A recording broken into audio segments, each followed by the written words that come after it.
Então, bom, meu nome é Alessandro, eu sou fisioterapeuta de formação. Atualmente eu trabalho no Hospital Universitário da Universidade Federal de São Carlos, no HU-FSCar, e hoje eu venho apresentar o nosso trabalho, exato, que tem como título a seguinte pergunta: a assistência ventilatória adaptativa, ou modo AVA, ele influencia a função diafragmática e o tempo de retirada da ventilação mecânica? Então nós fizemos um estudo de corte prospectivo. Então, antes de iniciar os métodos, objetivos, eu gostaria de fazer uma breve introdução a respeito do modo AVA, que é um modo adaptativo, de alça fechada, e ele tem o seguinte funcionamento.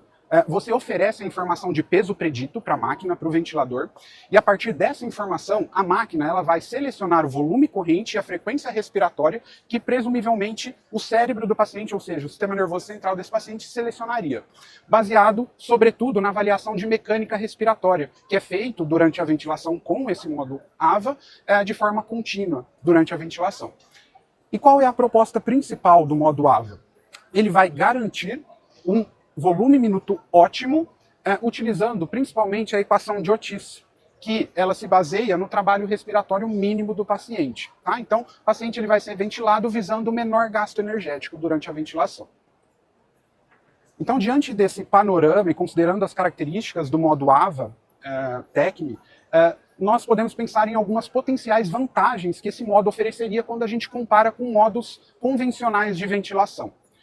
A primeira potencial vantagem é que o modo AVA ele faz uma transição automática da ventilação controlada para a ventilação assistida.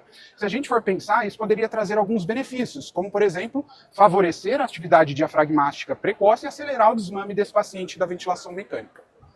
Além disso, o modo AVA também ele tem como uma vantagem, um potencial benefício, que ele sempre vai manter durante a ventilação uma diretiva primária de trabalho respiratório mínimo, ou seja, como eu falei anteriormente, ele vai utilizar a equação de Otis, que se baseia no trabalho respiratório mínimo, ou seja, o paciente ele vai ter o mínimo de gasto energético para fazer a respiração, fazer a ventilação.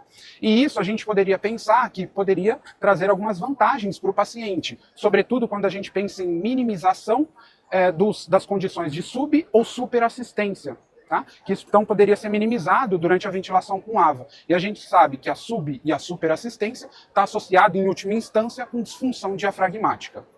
Então, diante desse contexto, desse background, nós estabelecemos o seguinte objetivo para esse estudo, que foi avaliar se o modo AVA ele influencia a função diafragmática e o tempo de retirada da ventilação mecânica em pacientes ventilados invasivamente. A partir desse objetivo, então, nós realizamos um estudo observacional prospectivo. O local de coleta dos dados foi na Santa Casa de São João da Boa Vista e na Faculdade de Medicina de São José do Rio Preto. O período de coleta foi entre janeiro de 2023 até outubro de 2024. Nós incluímos nesse estudo 52 pacientes que foram divididos em dois grupos de acordo com a estratégia ventilatória. O primeiro grupo foi ventilado por uma ventilação convencional, que consistiu na utilização do modo PCV, mais pressão de suporte, e o segundo grupo foi o grupo ventilado utilizando o modo AVA. Ambos os grupos tiveram um N de 26, tá? Em cada grupo. Os desfechos avaliados ao longo do trabalho. Então, inicialmente, como principal variável do nosso estudo foi a função diafragmática. E para isso nós utilizamos a ultrassonografia muscular para avaliar a fração de espessamento desse diafragma, tá? Que é conhecida também como DTF. Além disso, nós avaliamos o índice de respiração rápida e superficial, a pressão inspiratória máxima, ou PI max, a taxa de assincronia que esses pacientes apresentavam, o tempo de desmame e o tempo total de ventilação em horas. Depois de avaliar todos esses desfechos, nós realizamos a estatística mais apropriada a esse desenho de estudo. Então vamos aos resultados do nosso trabalho. Aqui nós temos a tabela de caracterização da amostra, dividindo os dois grupos e fazendo a comparação entre esses dois grupos. Nesse primeiro momento, eu gostaria de ressaltar que, para as variáveis idade, sexo e gravidade clínica, considerando o score SAP-3, não tivemos diferença em relação a esses dois grupos ventilados. Isso é interessante, porque se nós tivermos alguma diferença no baseline, isso poderia acarretar algum viés. Então nós tivemos uma paridade entre esses dois grupos. Tá? E nós temos também as variáveis coletadas, sinais vitais, outras variáveis ventilatórias e gasométricas, em dois momentos, durante a ventilação mandatória, ou seja, a ventilação controlada, e no momento de ventilação assistida. Nesses momentos, nós observamos uma diferença em relação ao nível de sedação, mas que não foi algo tão expressivo, embora o P tenha dado menor do que 5%. Tá?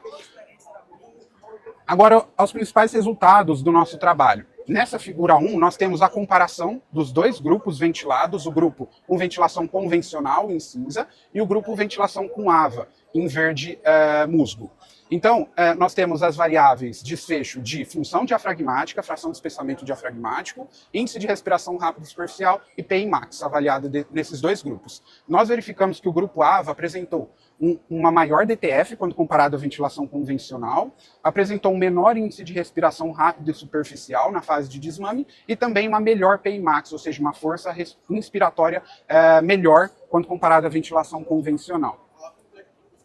Seguindo nossos desfechos, nós também avaliamos a assincronia, a taxa de assincronia, considerando principalmente um índice de assincronia maior que 10%, que é um critério de gravidade da assincronia, mas nesse desfecho nós não observamos diferença em relação à taxa de assincronia, que foi muito baixa em ambos os grupos.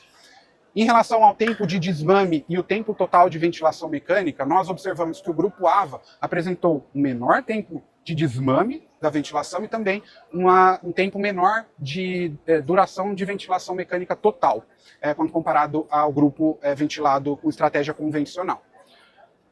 Então, dito isso, apresentados os resultados, agora só para resumir, tudo que eu falei anteriormente, quando nós comparamos a ventilação convencional com o modo AVA-TECNI, nós vimos que o grupo que foi ventilado com AVA apresentou uma maior DTF, um menor índice de respiração rápida e superficial, uma melhor PImax e um menor tempo de desmame de ventilação mecânica.